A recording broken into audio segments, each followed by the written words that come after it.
Será que a morte súbita pode ser evitada? Sou a doutora Neide Craveiro, cardiologista, especialista em arritmias e marca-passo. Estamos aqui nessa semana falando sobre esse tema de uma forma geral, marca-passo. E hoje vamos estar falando um pouco sobre prevenção de morte súbita. Se esse é um tema que te interessa, aproveita, se inscreve aqui no nosso canal, aciona o sininho para receber notificações sobre novos vídeos. Bem, um fato importante que a gente precisa saber é que a maioria das paradas cardíacas acontecem num tipo de arritmia chamado fibrilação ventricular.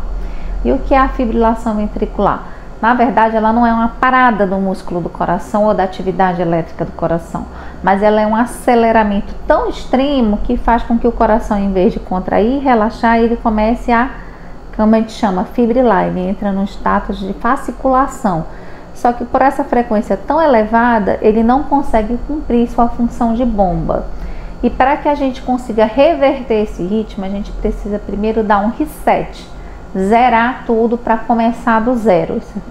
Então a gente tem que fazer a aplicação de um choque para reverter esse ritmo, colocando o coração numa acalmia elétrica, né? Acalmando a parte elétrica desse coração, para ele então poder voltar para aquele ritmo normal, que é o ritmo sinusal. Se você tem dúvidas sobre isso, volta lá na nossa semana da arritmia que a gente falou um pouco sobre isso. Aproveita, volta lá atrás nos vídeos que você vai conseguir ver sobre isso.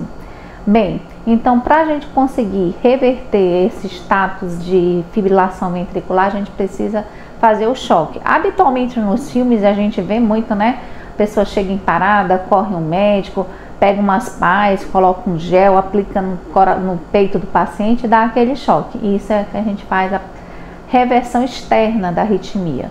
Mas para pacientes de alto risco, a gente consegue fazer a reversão através da colocação de um dispositivo, que é um tipo de marca-passo, que além de ter aquelas funções que a gente já conhece, de poder estimular o coração em caso de falha, ele, através de algoritmos, detecta a presença dessa arritmia e consegue fazer a aplicação de um choque na ponta do eletrodo que está lá dentro do ventrículo direito e fazer a reversão onde quer que o paciente esteja. Então é um tipo de tratamento para pacientes de alto risco de morte súbita. Aqueles pacientes portadores de insuficiência cardíaca ou coração fraco estão dentro desse grupo de risco. A gente sabe que a mortalidade nesse grupo de pacientes com insuficiência cardíaca, ela chega até 50%.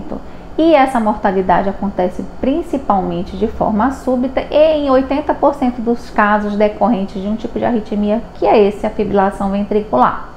Bem, quais são os determinantes mais assim marcadores da doença?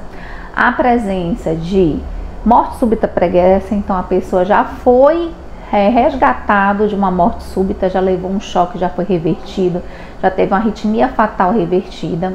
Os pacientes que apresentam nos seus exames de triagem, Holter ou outro método, a presença de um tipo de arritmia chamado taquicardia ventricular sustentada, e ainda aqueles pacientes que no segmento mostram que tem uma disfunção, que é a medida da força do coração, que é feita pelo ecocardiograma, com uma fração de ejeção ventricular esquerda abaixo, igual ou abaixo de 35%. Esses são os maiores marcadores de mortalidade nesse grupo. Então, são pacientes de alta suspeita de necessidade de tratamento através do método do implante do cardiodesfibrilador implante. A gente vai buscar estratificar, sobretudo, esse grupo, que é os pacientes que têm coração fraco ou insuficiência cardíaca, aqueles pacientes portadores de doença coronariana, que é angina, dor no peito, infarto, né?